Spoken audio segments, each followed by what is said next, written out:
The views and opinions expressed by the guests of Sasquatch Experience do not necessarily reflect the opinion of the hosts, sponsors, or affiliates of the Sasquatch Experience. As always, listener discretion is advised.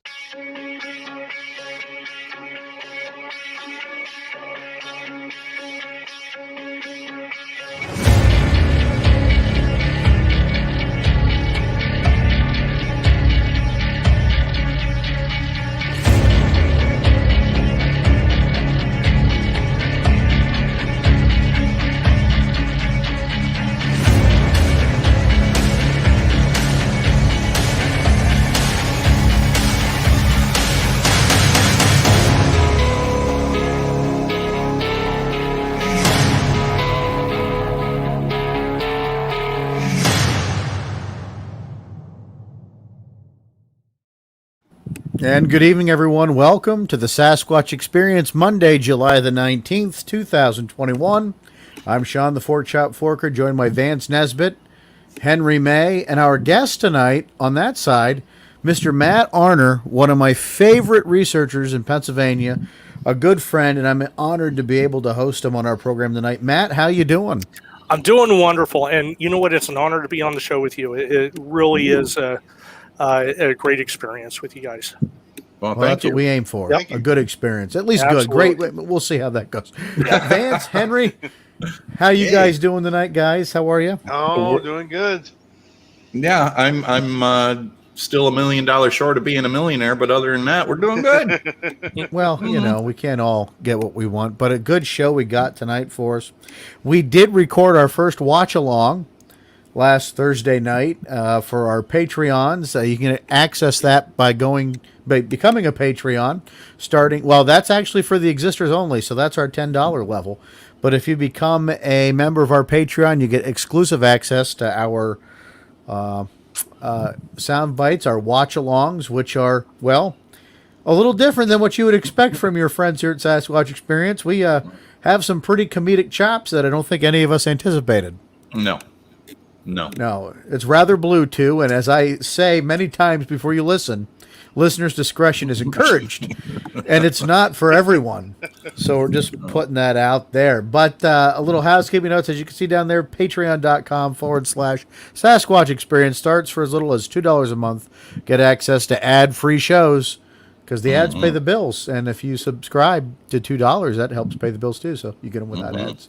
It's a nice little ditty we do here, Sasquatch Experience. But as we talked about, our guest tonight, Pennsylvania researcher Matt Arner, not just limited to Pennsylvania, but that's where I know him from. And Matt, man, you've been doing this a long time. 2006? 2006, yeah. I really started, doing expeditions. We started off with the paranormal group. I've always had the interest in Sasquatch. From a little kid all the way up. My mom had an experience. So that really kind of lit the fire for me.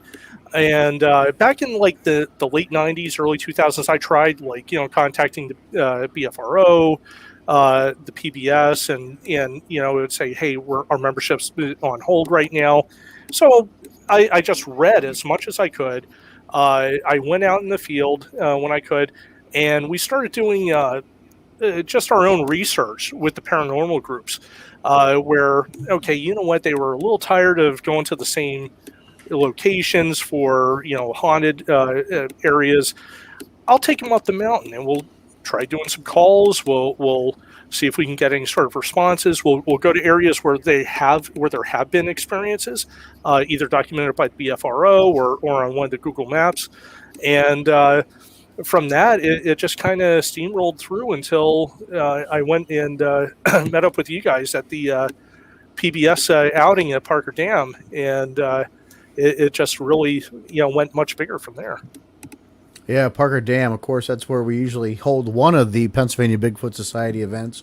We did at that time. Then, Matt, you became a member of the Keystone Bigfoot Project with myself and Dustin Kinley, Rich Garnhart. Kind of did our own thing for a little while. And then we, we've come back to Pennsylvania Bigfoot Society's resurged, and we're trying to get a lot more activities planned. And you haven't stopped in any of that time, though. You haven't let any kind of organizational ties or anything keep you going. You've just gone out and done the research, and you've Yeah. You know, well, I'll let you talk about your research a little bit, because I think you're more of a wilderness guy than people realize. Like, we're sitting here talking to Vance and Henry before we came on the air, and you're naming off mountain ranges and everything else. Like, it just, more validity to the fact that you actually know what you're talking about. I appreciate that. I'm an outdoorsman first, and the one thing that I do is one of my favorite activities is actually finding wilderness trout streams here in Pennsylvania. These are off the grid. They take a day hike, if not longer, to get into some of these places. And I try to go to places where maybe there's never been anyone ever fished there before, or maybe it's just been basically abandoned. And in some of those places, I really learned about the outdoors from doing that, from being out in the woods for all those times, for backpacking, for basically wilderness survival, and from orienteering. Of course, we had the issue with Parker Dam. We won't really talk too much about the death march. But yeah, the death march. But from that, I really gained a love of nature, and there's some things in nature that we just can't explain. And this was one of the reasons why I like to go out in the woods. And there may be something that maybe it's not Bigfoot, but maybe we find something else.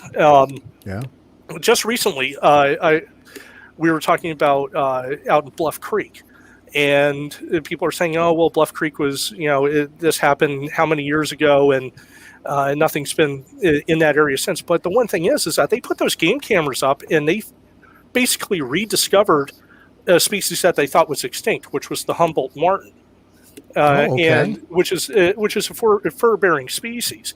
And again, this was they thought that they were extinct, and from doing the research through the game cameras that they had up there looking for Bigfoot, they were able to basically rediscover a new creature.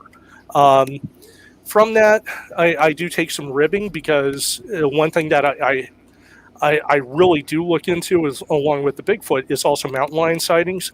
Mm-hmm. And I believe that there's something out there in terms of mountain lions. They may not be a breeding like a breeding colony out there, but there's at least some that are passing through. There was a mountain lion that was a roadkill up in Connecticut.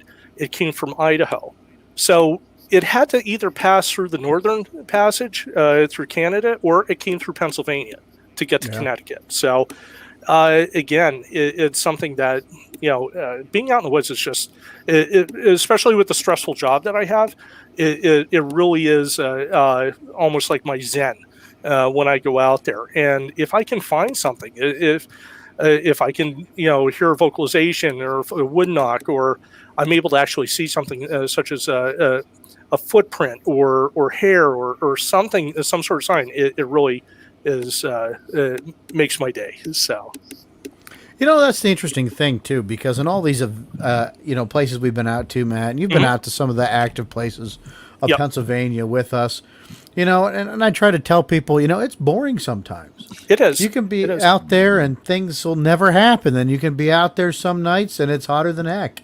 And then I was going to say, the one thing, when we were talking about the Parker Dam, when you had that episode a few weeks ago, that second time that we went out there, I remember the vocalization that we heard. And I don't know if you remember that. We were just sitting around the campfire. Eric and the rest of the crew, they had left, and I had my game camera set up on the parking lot so that I could see if anyone comes in or anyone comes out. Excuse me. And what happened was, we were sitting around the campfire. We're getting ready to put it out. We're just having a fun time there. And all of a sudden, we get this whoop, a loud, distinct whoop that was probably from within, I'd say, 150 to 200 yards of us. That was very loud. And I remember Dustin and I, we were all excited. So, but that was definitely a great experience. And that's how these experiences happen. You could be out there not expecting anything, and then have something like that happen.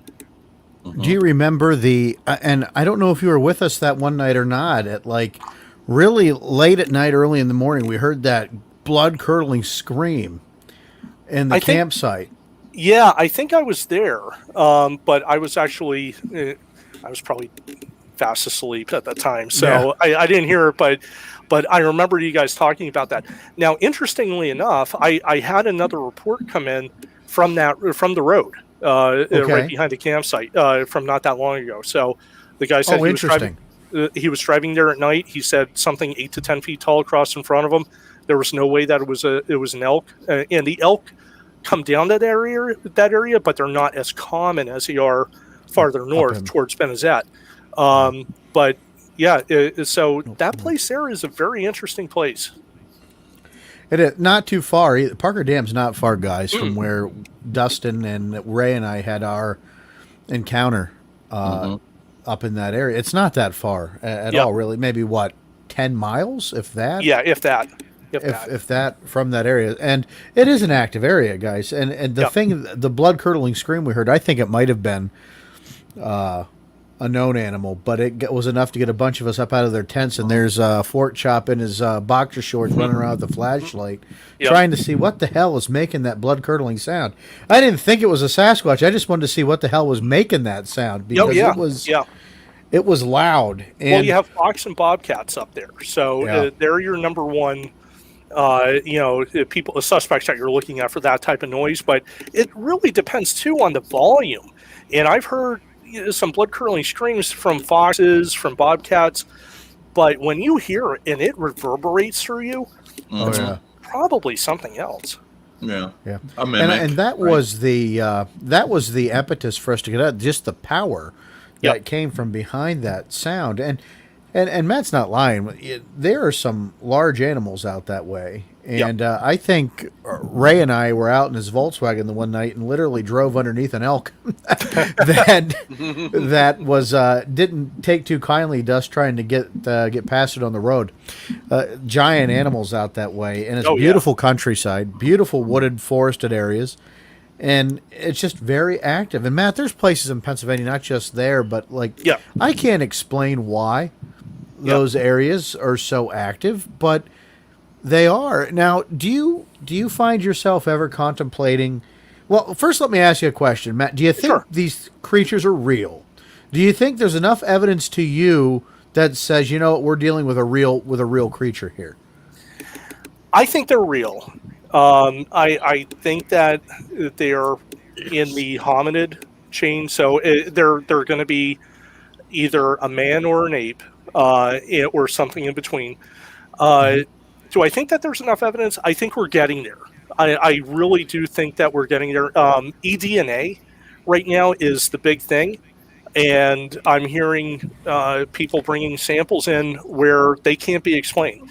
Why are we getting eDNA samples for a primate that's not a human in rural Kentucky or Washington State? So that, I think, is going to start expanding the proof that we have behind this. Now, a question I have for you about eDNA, is that acceptable in a court of law, Matt? Are you able to use anything that's found in from eDNA to help solve crimes? It depends right now. It depends on the lab. Gotcha. It depends on how it was collected. There's a lot of factors involved with it. So right now, I mean, we don't go into a crime scene and just scoop up everything and go for eDNA.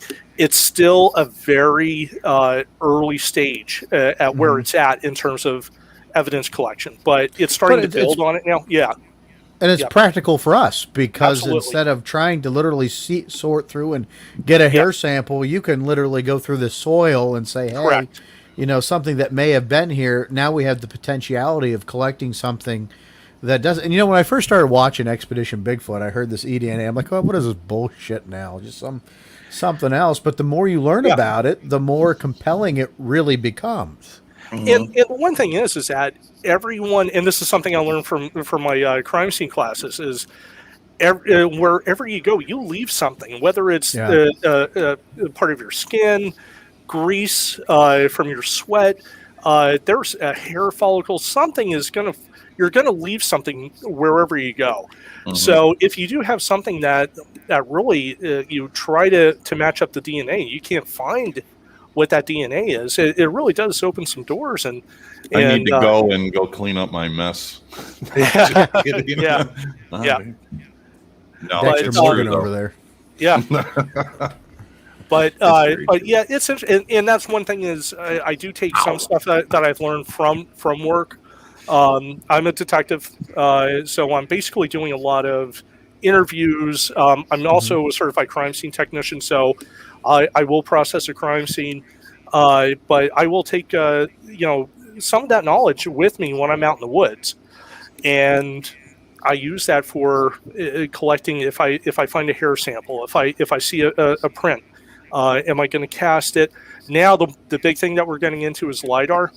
So we're, a lot of times they're not even casting prints anymore. They're actually hitting it up with a laptop computer and a scanner, and it comes up with a perfect 3D model of it. So that's some of the exciting things that are coming along in where I work that are going to be found into the research area for Bigfoot. I think for it to stay credible, it has to line up. Right. If we're gonna be scientific, we have to learn. And this is why I'm big on team building. It might not be a talent I have or a skill I have, but damn it, like I said, you always keep friends smarter than you. So you have people that know how to do this stuff along with you. Like instead of being a jack of all trades, just be good at what you're at. Be good at what you're good at, and just have other people with different skill sets along. That's the essence of a team, building off each other's strengths. And I think that's. When you look at some of the associations you're making out there, Matt, I think you add a lot of value to those. I've always said that. I'm just not fluffing him because he's on there. He's always been valued to us in Pennsylvania. But it's just so important now more than ever because you have people getting frustrated. That, here we are since the 1950s, well, even before that, but really popular since the 1950s. And we can't get anything right. We can't get any concrete proof. We can't get evidence that satisfies science. I think science gets more dogmatic as it gets more advanced. This is what we're being rigid, and this is what we believe, and there's no changing our mind, which is very unscientific. Absolutely. And then you have the renegade citizen scientists that are going through, like Matt, that are pulling it through. Really, it's people like Dr. Jeff Meldrum that are kind of keeping that that vein alive for us, where someone in the scientific community is willing to take a risk and look at what you send in. And if you got someone like Matt that's credentialed, that adds a little bit more impetus on, what you're trying to put, that emphasis rather, you're sending it out there, right? A little bit more importance. And I don't know, man. I've sent hair samples in that have never made it to their destination, Matt, that we pulled up actually out of the Jacobs Photos area. Okay. And they just never made it to their destination, just vanished. Yeah, and unfortunately that happens sometimes. But I think now there's more of a chance that you could have that delivered, could have that signed, sealed, and delivered into the lab that you choose to process that evidence. I know right now there's an area that we've been talking about, and I'm working on hair traps, which are basically the same thing that biologists use for trying to identify animals out in the wild. They're kind of rudimentary, but basically it's like a piece of barbed wire on a tree. You have it in a specific game trail. You go and collect it. You can set it at certain heights, and I'm trying with that with the specific area that I'm starting to look at now, to see if we do get anything from that. And if I do, I have a credentialized lab that I can send it to, that I feel safe sending it to, and hopefully something can come out of that. Yeah, and that's important. Go ahead, Henry. I had a question for Matt. Are you familiar with a guy named Jimmy Chilcutt? The name sounds familiar, but I'm not like super familiar with Jimmy. Well, he is a forensic. Yes, from California, the Conroe, Texas Police Department, or Texas, yes. And he's the forensic scientist, yes. And he has the unique ability to be able to pick out different primate. Yes. Fingerprints. Fingerprints. Yeah. Yes. Yep. Mm-hmm. And that's one thing that we share with them, is that we do have unique fingerprints. Fingerprints are actually developed when you're an embryo in the womb, and it's from pushing up against the placenta that you actually form your fingerprints and your footprints. Your toe prints and such. Yeah. No, Yeah. there's the fun fact for tonight. Okay. Absolutely. Nice. Wow, interesting. Well, that is interesting. All right. I didn't know that. All right, I'm going to throw a question at you too, Sure. Matt. You brought up your mom at the beginning. Explain. Yes.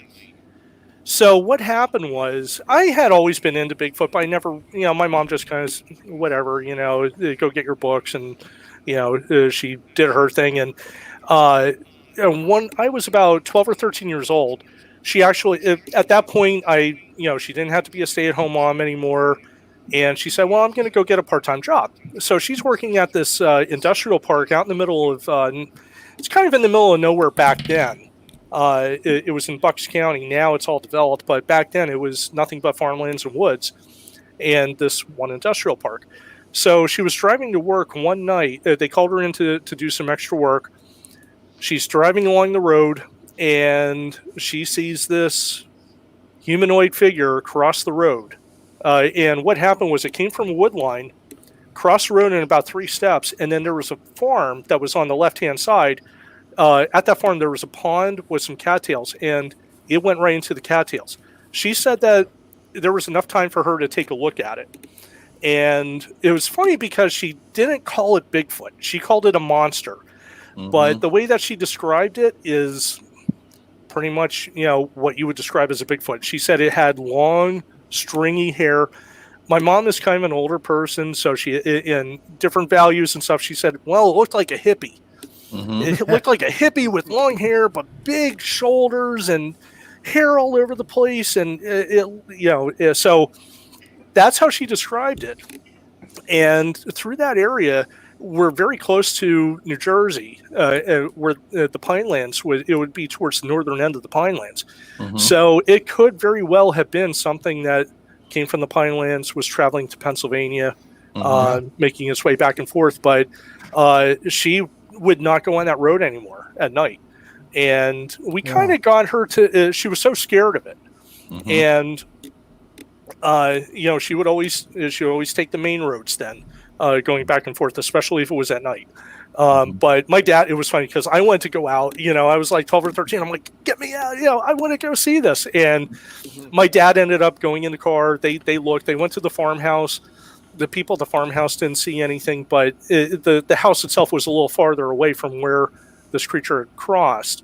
And again, there was the pond, there was the cattails, and then going off further to the west, it was nothing but cornfields, and then it went back into woods again.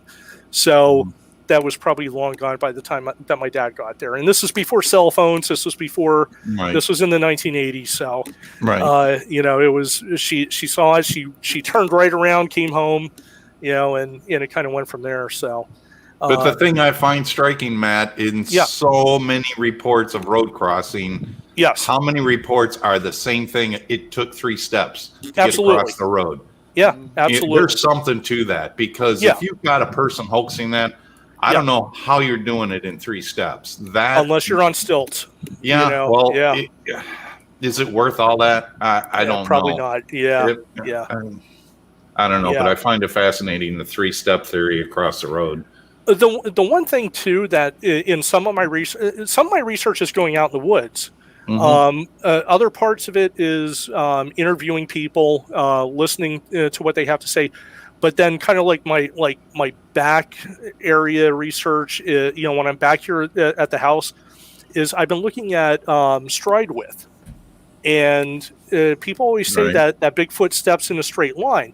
But then I talked to Dr. Jeff Meldrum about this, and he said no. He said he does see some step width when he's looking at these trackways. So what I'm trying to do is probably in the next year or two, I'm going to start collecting as much data as I could about step width, and then feed that onto someone like Dr. Jeff or another anthropologist that would be able to take that information, take that data, and put something together with it.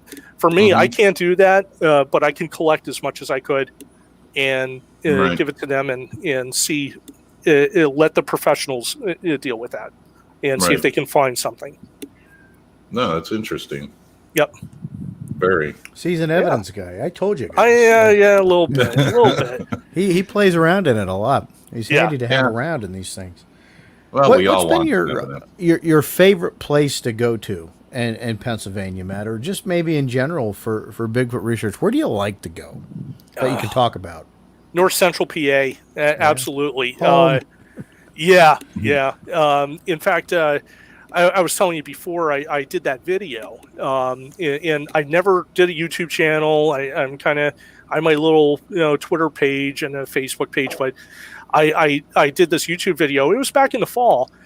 There were some reports not in that specific area, but in that within about a 30 to 50 mile range. And I was in a pretty remote area, and every time I go up to a place like that, I just get so, I feel so much at home. One of the areas too is, and I won't go into too many names, but there's a few areas like in the Quahana wild area, natural area. Quahana was just this big plateau in Cameron County, Clinton County, some parts in Elk. And back in the 1950s, it was one of the people that were involved with jet engines had actually purchased the land from the state, and they were doing work on nuclear jet engines at the time. And unfortunately, it didn't go as they planned. So what they did was there was way too much for them to clean up. So what they ended up doing was they gave the land back to the state of Pennsylvania and basically let nature take its course. Through the Quahana, there's so many different hidden hollows back there. It's some of the most remote area that you'd find in Pennsylvania. And like I said, just the different ecosystems that you see there. You can be in a deep ravine, in a headwater stream, and then out a couple miles, you can be in basically what they call Pennsylvania prairie, usually from the wildfires and such. And it's just a great area. He's gone. No. He knows Sounds where like we're it. at. That's a perfect stop to take our mid-show break, guys. All right. We are real close, folks. You're listening to Sasquatch Experience. Sean Forker, Henry May, Vance Nesbitt, and our guest tonight, Mr. Matt Arner from Pennsylvania. Stay tuned, folks. We'll be back right after this brief Stranger Than Fiction news.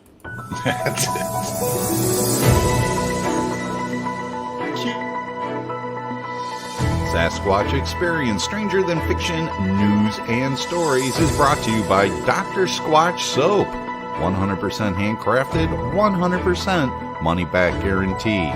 And our patrons. Become a patron for as little as $2 a month. And you can become part of the experience. Just visit patreon.com/Sasquatch Experience. Page 1.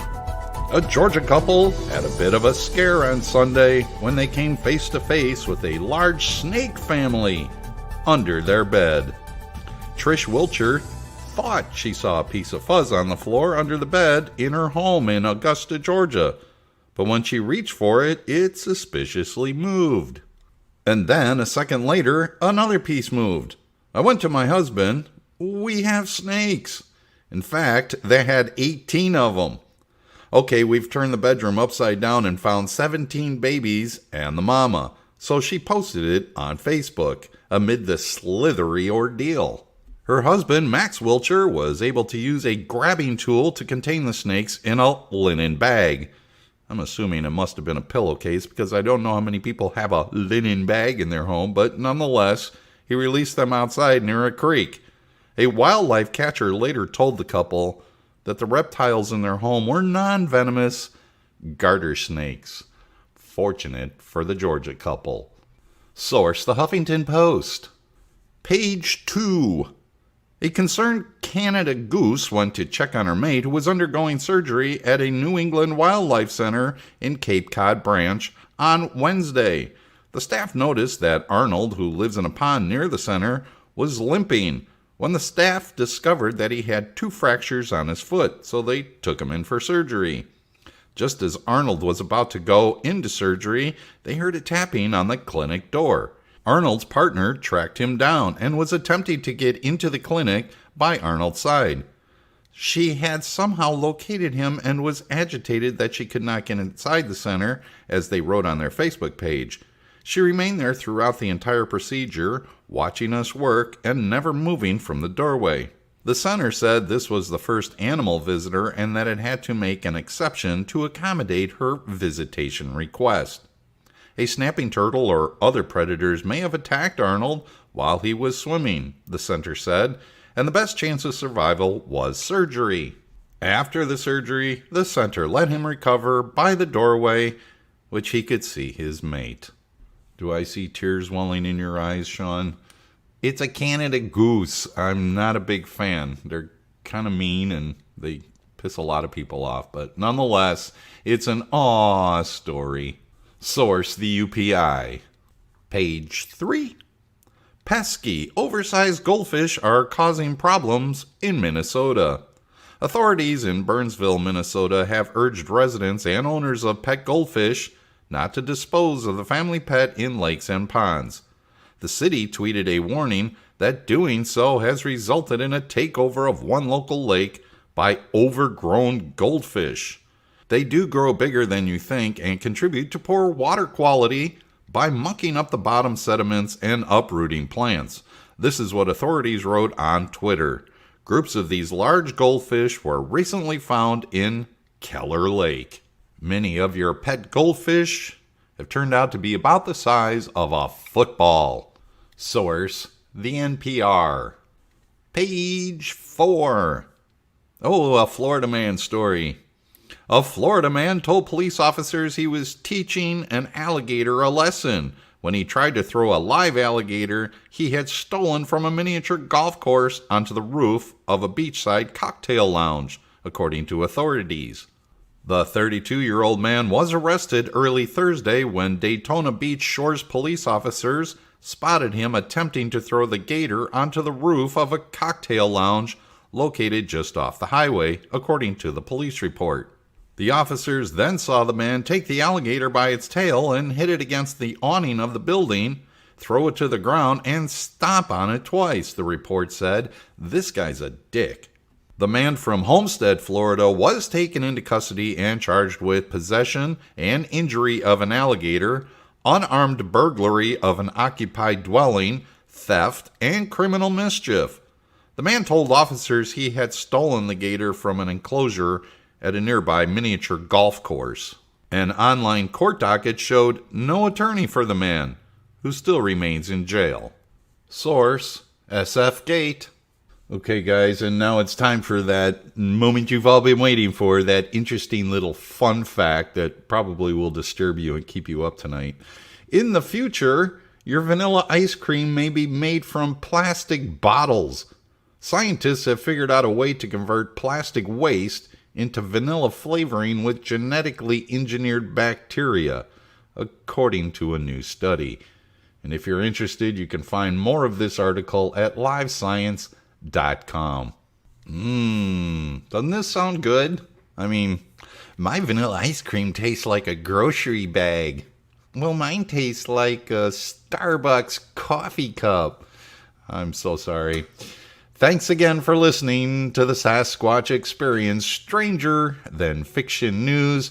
Back over to our incomparable guest, Matt Arner, and the Sasquatch Experience crew. Thanks, Vance. A little camp with our news. I always appreciate that. And how did you know I'd tear up over the geese? Yeah, I know you. I do. I see tissue there. I do. And you know what? I hate that. Mind your business. I hate geese, by the way. I was attacked by geese. Yeah, likewise. I'm not a fan. I was chased up my Uncle Jimmy's Volvo through a sunroof by a goose. They are mean. There's an episode. Yep. Yeah, how about it? They're mean. No, so anyhow, this isn't about geese. This is about Matt Arner and the Sasquatch Experience, folks. I'll talk geese too. Yeah. I mean, you do write some wildlife columns. I just read one that you wrote about the invasive tiger clam. That was actually the zebra mussel. Zebra mussel. That's yeah, it. but you know, it's funny Zebra because mussel. Vance brought up about the goldfish, and that is exactly what we were talking about with that article about invasive species. That's something that shouldn't be there, and now it's kind of causing a problem, just like the carp in the Mississippi and everything else. But zebra mussels, they found them in Raystown Lake, and now the ecology is kind of like, you know, on hold right now because they don't know what kind of damage it's going to do. And it's kind of a fragile ecosystem there. And it's a man-made lake. Raystown is a man-made lake. So like, you just got to watch out. These people, you don't think, you know, all that stuff that's in ballast tanks and you know, the holes on boats or watercraft, you take them from one body of water to another. You really got to think about, you know, what you're screwing up. And the goldfish, I had no idea. I thought that was like a bullshit article. I really did. Until I followed up on a couple more articles and realized, wow, I had no clue they were that controlled by their environment. You got goldfish the size of, you know, footballs out there floating in some lakes. It's funny because the big thing, I remember about 15 years ago, there were all sorts of videos about the snakehead. That was coming, and they had that one video where the lady's out at the pool and she has the baby, and the snakehead crawls up and attacks the baby, and I'm like, oh my god, you know. But actually, it's kind of funny because snakeheads, yes, they're causing a big problem, but they've actually been first very good to eat. They're actually incredible, very good white flesh on them. It's very mild. And you know what? They're fun to catch too. You know, not only do we catch them, you can actually go out and bowfish for them too. So they're actually kind of a blast. But I don't wish that they would be here, and I hope they kind of, you know, just don't go any further. And then the Susquehanna has flatheads now, which are a gigantic catfish. That's going to be more of a problem than anything else. And it does kind of like lead into the whole Bigfoot thing, because the whole Bigfoot thing is that, you know, there is a basically a delicate balance here in the mountains. And, you know, if there's, like we talked about when you had the episode about Parker Dam, you mentioned that they had logged out that one area. And ever since they logged that out, the activity's kind of been, you know, it kind of dispersed from there. You know, so you do have some issues like that. Now, on the plus side of the logging industry is when they do replant, you do get the forest regenerating. So you're going to have more, you know, songbirds. You're going to have more insects come in, and it's basically going to build up. But you do that, and sometimes like you'll screw up that ecosystem.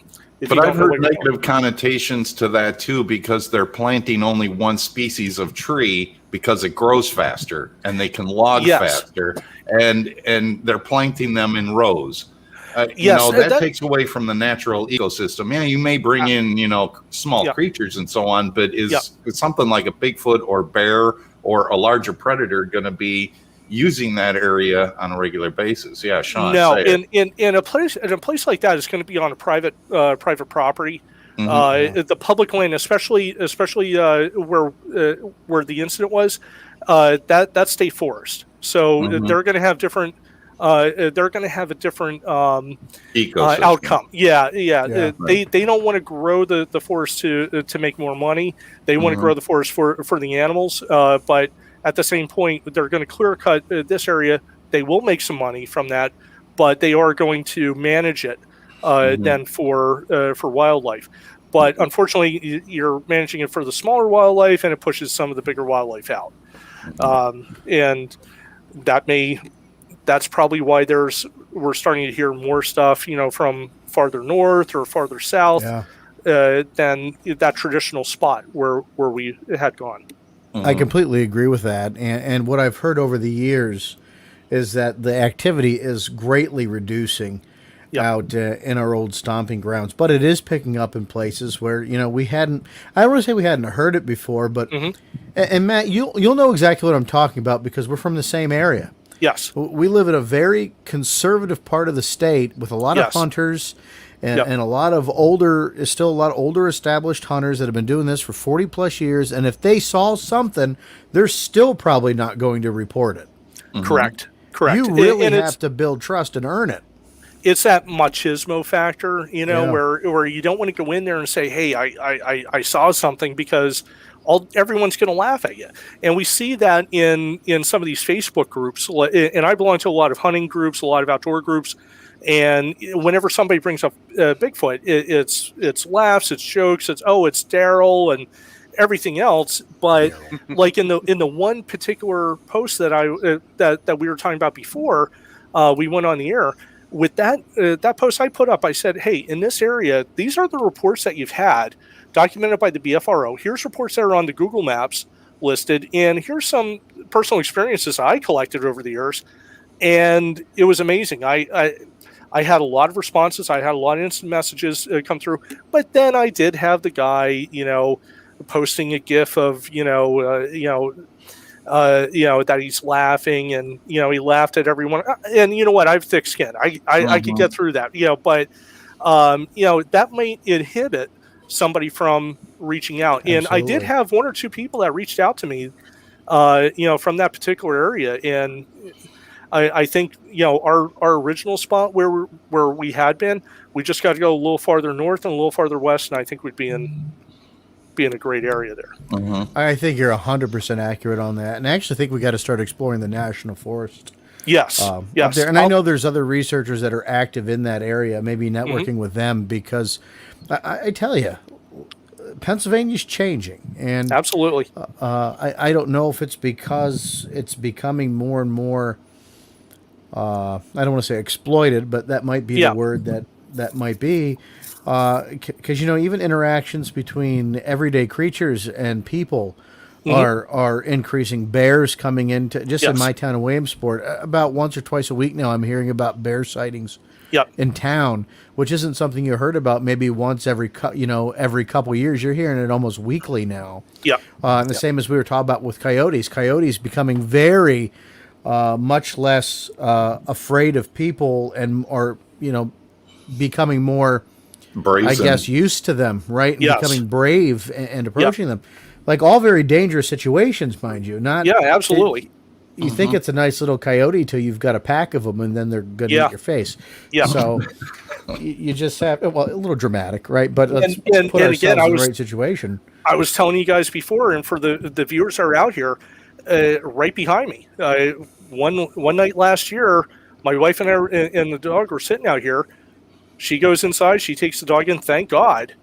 And I'm sitting here cleaning everything up. I go inside, I hear the door latch behind me from the fence, and I look outside and said, who's coming in? And there was a 300-pound bear that walked right through here. He had no issue with us being in here. And it was just, we were in his way and he was going through. So, but guess what? We have no issue going through his backyard either. So. That's true. That's true. Well, if you knew where some of their backyards were, it's funny because I'll find the bear dens in like the absolute most remote, like when I'm doing the headwater fly fishing, when I'm going up in there, I'll find active bear dens. I'll know where they're at. But generally, like there's a few times, like especially in the plateau areas in the Pocono Plateau, you don't have those ridge tops, so they're going to be either in swamps. But since people are building there, they're finding like abandoned vacation homes, and they'll go and den underneath the deck, or they'll find a way to. But I know the ones near me here, they're usually up the mountain, and not too many people go there. So they do go up there, but it's only people like me going fishing for native brook trout, or kind of going under front lawn there. So, well, it gets a little dangerous here by me because once in a while I'll go out on my patio and there's a rabbit. So, we just had a family of rabbits come through my yard. So there you go. Yeah. As long as they're not carnivorous rabbits, we'll be all right. Absolutely. No Monty Python rabbits. So no. But yeah. So I mean, like I said, there's a lot of issues going on with, and I think Pennsylvania, a lot of the lands are fairly protected. There are some open lands but even with the oil industry, with the natural gas industry, there wasn't. I haven't seen a whole lot of environmental damage from that. You could see where the pads are. One thing that I did see that I had a big observation is ever since they have been doing that, they've been kind of making the roads a little better, going up on the ridge tops and such for the trucks that are going up there. But for the most part, I haven't seen too much distraction. Where I go, usually spend a lot of time in the woods up in north central PA. There are quite a few gas wells up there, and the bear are still there, the deer are still there, the elk are still there. To them, it really is nothing. It's more of a minimal impact to them for right now. So hopefully it stays that way. Yeah, we'll see, because we've seen that in some other parts of the state where it's not been as fortunate. And Sure. I'm not saying it's bad, because we got to do whatever we can to keep people in work, and there's a balance, right? Yep, absolutely. Everything in balance, and Yes. I just hate to see it, because I do think maybe the excess noise and the activity is keeping those areas where we might have had more encounters and pushing them further up into. And then, of course, you also have to throw migration in there, Matt. Is migration Absolutely. a thing that happens, right? And I'm I think a we big have. believer in migration. There was actually when I went out to the Ohio Bigfoot Conference a few years ago and listened to Dr. Jeff, and I believe Cliff Brackman also had mentioned that generally what they believe is that you're going to have one female in that territory, and then you're going to have the males that will do the migration. And the females may migrate out of the area and searching for food, maybe searching for shelter, searching for privacy. But definitely the males are definitely they're the ones that are moving. The females, I think, more or less stay in those territories, and they probably do have some sort of range. So I know from listening with the North American Wood Ape Conservancy, they did that tag program where they actually took a burr. Something similar to a burr with a radio transmitter in it.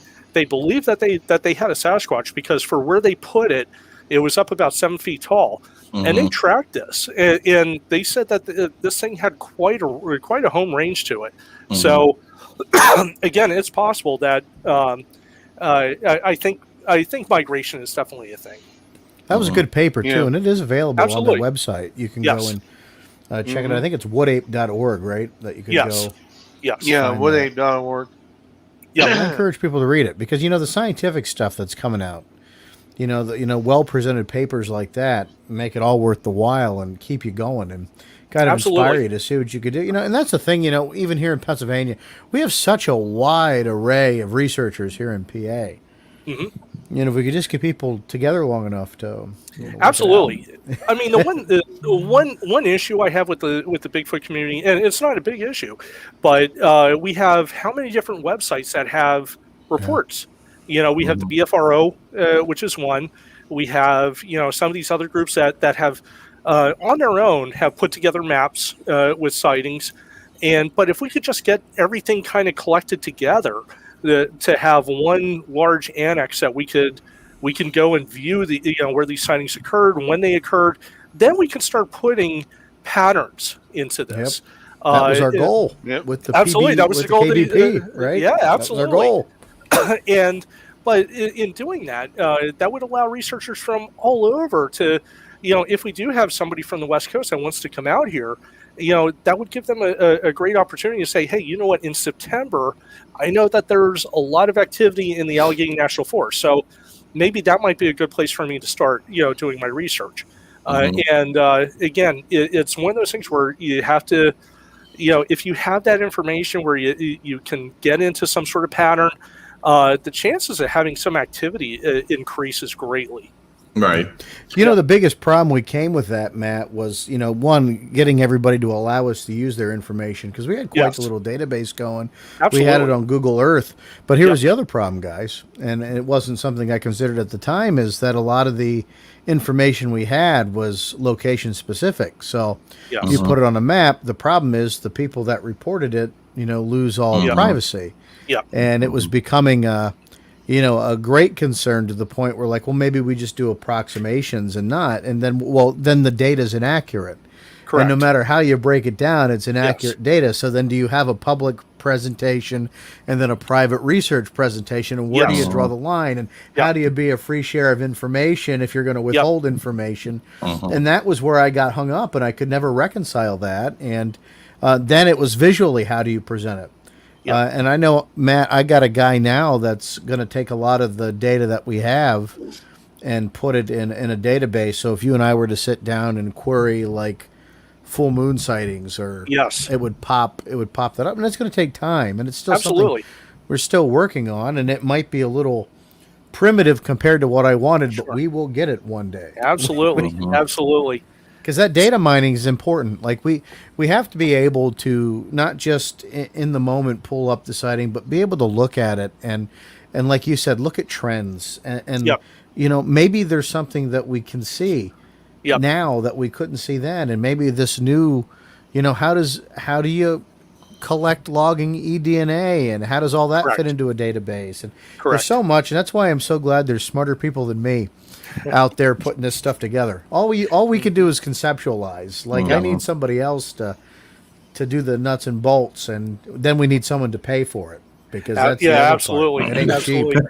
And you know, from using what I've been able to gather from the different reports, different sightings, I've had, you know, quite a few Class B encounters. I haven't had that Class A sighting yet.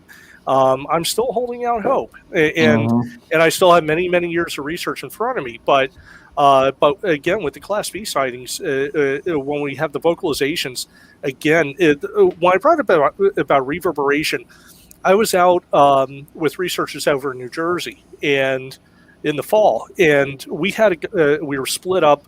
I was tired. I wanted to go. You know, I just got done a long week of work, and I'm like, all right, I want to go back to my tent. You know, it's really late. It's like 2-3 o'clock in the morning, and we get this howl, this Ohio howl, and it literally, like, it shook, you know, through my chest. It seemed like it was so close.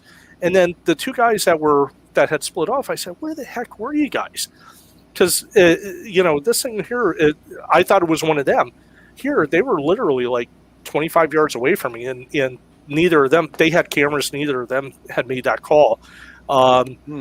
There was another time too where, you know, we were just out there messing around and, you know, doing some wind knocks and, you know, doing some hoots and other noises. And again, it was the same thing where we had this Ohio howl just come through, and whatever it was, you could just tell, like, it had a lot of volume. Either in its diaphragm or its lungs to make that noise. There's nothing. I've been in the woods for a long time. I've never heard anything make a noise like that. I've never seen anything make a noise like that. So, you can feel it. Yeah, absolutely. So it's interesting, and like I said, hopefully one of these days I'll have that sighting. But if not, you know, I mean, I'm just happy I'm contributing to the research of others.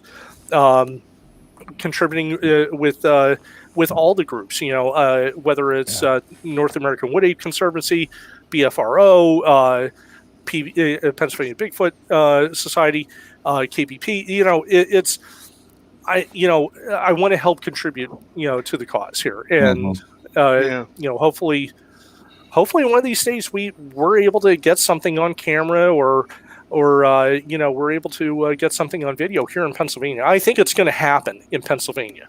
I think we are. I think that there's just that right balance of wild areas and enough balance of people that are kind of, you know, going into those wild areas now with cell phones, now with other equipment, that eventually we're going to get a very good sighting coming from here in this state. Plus, Pennsylvania's got something else, Matt, that no one else does. What's that? Us. That's true. That's true. Yeah, absolutely. Okay, and on that note, bye. Yeah. I had a question for Matt. Go ahead, Henry. Do you think that? Do you agree that a lot of the times the reason we don't find remains of dead Sasquatch is because the forest takes care of its own, or because of acidic soils or whatever? I definitely think so. Now, I live near a pretty big river, and with that river, we're always finding bones. A lot of times, we're finding bear bones. But how many bears will die naturally in the woods? I have yet to find a bear carcass, other than for finding it on the side of the road that's been hit by a car. If they do get hit by a car and they're able to go somewhere, you're not going to find that carcass at all. For hunters, that's a different thing because you're able to track the animal.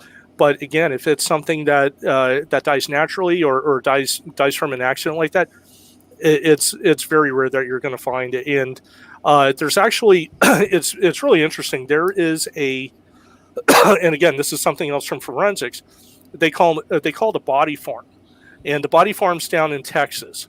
And what they do is bodies are donated to science, and they actually put cameras on the bodies to see how they decompose in different soils. Right. And it's amazing that within a short period of time, there could be absolutely nothing left of a human because of the soil, because of animals, because of other things that come through and take care of it. So it's really interesting. If you ever are kind of bored, look up the body farm in Texas, and there's all sorts of interesting stuff about that. So no, the time lapse stuff is it's crazy to watch it because you'll see it break in stages.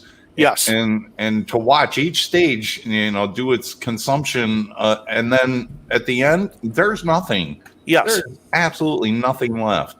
Yeah, and I had no idea, that porcupine.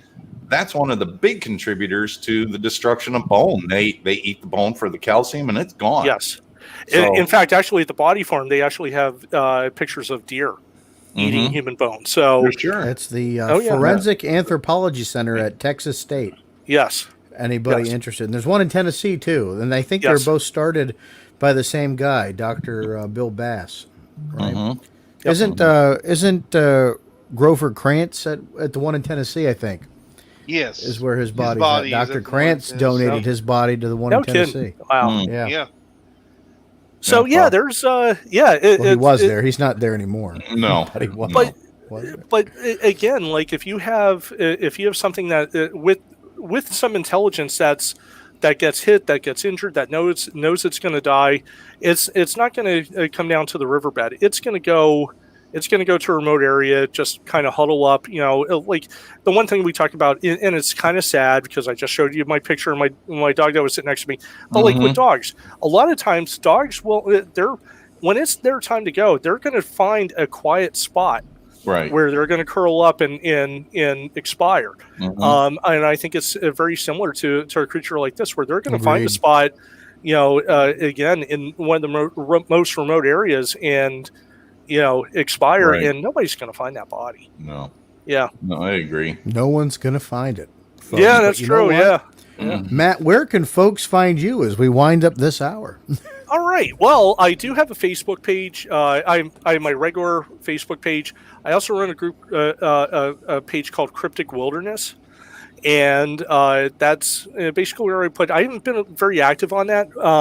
I'm also on Twitter, and I believe, let me just pull it up right now just to make sure. If you put in Cryptic Wilderness, I'll come up, but I believe it comes up as Cryptic Wilds. Yeah. So, and I'm a little more active on Twitter. You'll see me bitten back and forth with the guys from like Bobo and those guys there. I also talk a lot about Marvel movies, so it's kind of like my easygoing Twitter. And I just started a YouTube page, so under Cryptic Wilderness. I have my first video. It only has like 3 views, but it was actually a video of me last fall in an area where there had been some reports, within a certain range. And basically, I hate to say it, but you know what? I'm kind of like, I'm kind of doing the dad thing or like the safety thing, because all I'm talking about is like, okay, here's what you do, but always keep a plan handy. Let people know where you're going. Here's what you do so you don't get lost. And then I'm up there, blowing a distressed rabbit call and making all sorts of fun noises. But it's definitely a good view, and I'm hoping to add some more videos this summer. Well, Great. Matt and I are going to be out in the woods at some point Absolutely. here in the next week or so, and Yes. our goal is to make sure you stay an active participant in the Bigfoot field and not become a member of the missing 411. Yes, Because we absolutely. don't want that to happen, folks. No, I'm Sean if I'm Forker. laughing. That's Vance Nesbitt. He's Yeah. Henry May. You've been listening to the Sasquatch Experience. Sasquatch Experience on Facebook and Instagram. Squatch EXP on Twitter. And you can email us, squatchexperience@gmail.com, for any questions, comments, concerns you have about tonight's show, any show that we have, and we'll be glad to pass them on to our guests. Again, you can also become a member of our Patreon, starting at as little as $2 a month. Right there, as you can see, patreon.com/Sasquatch Experience. You can find me anywhere. I'm Sean Forker. I'm at my name. I'm easy to find on Facebook, Twitter, Instagram. Vance, where can folks find you? No, they can find me sitting in front of the palm tree here or on Facebook, Vance A. Nesbitt. And what's the A stand for? Never mind. Won't go back there again. Watch And the I'm watch along and find out. There And you go. you'll find out real quick. And then on Instagram, Vance_Nesbitt, STF News. Henry? Well, folks can find me on Facebook at Henry B. May the 4th. Also on Twitter at Mr. May 09. Was that Tinder or Twitter? Yeah. Got to get you to get that fifth out there somewhere. Baker's not here tonight, so we got to keep throw that that in there. Right. tradition exactly. going. Folks, thanks for Exactly. listening. Matt, thanks for joining All us. It was right, a lot thank of you. fun. Yep. Yes. Thanks, And Matt. we'll get you on again here. I think folks are going to like what you had to say. We'll be talking with Bill Shahan next week, Bigfoot Terror. Going to take you for some spooky campfire folk stories that are going to put some spring in your step there. So we're going to take a little lighthearted week off. Then we're going to be talking with our good friend Dan Nadrello, who's all over the place around the country talking to people about Bigfoot. And if you don't know Dan, I question your credibility. So get out there and have some fun, folks. Keep on squatching. Be safe. And Henry? Y'all be good or be good at it. That's right. You've been listening to the Sasquatch Experience. We'll see you next week. Thank you.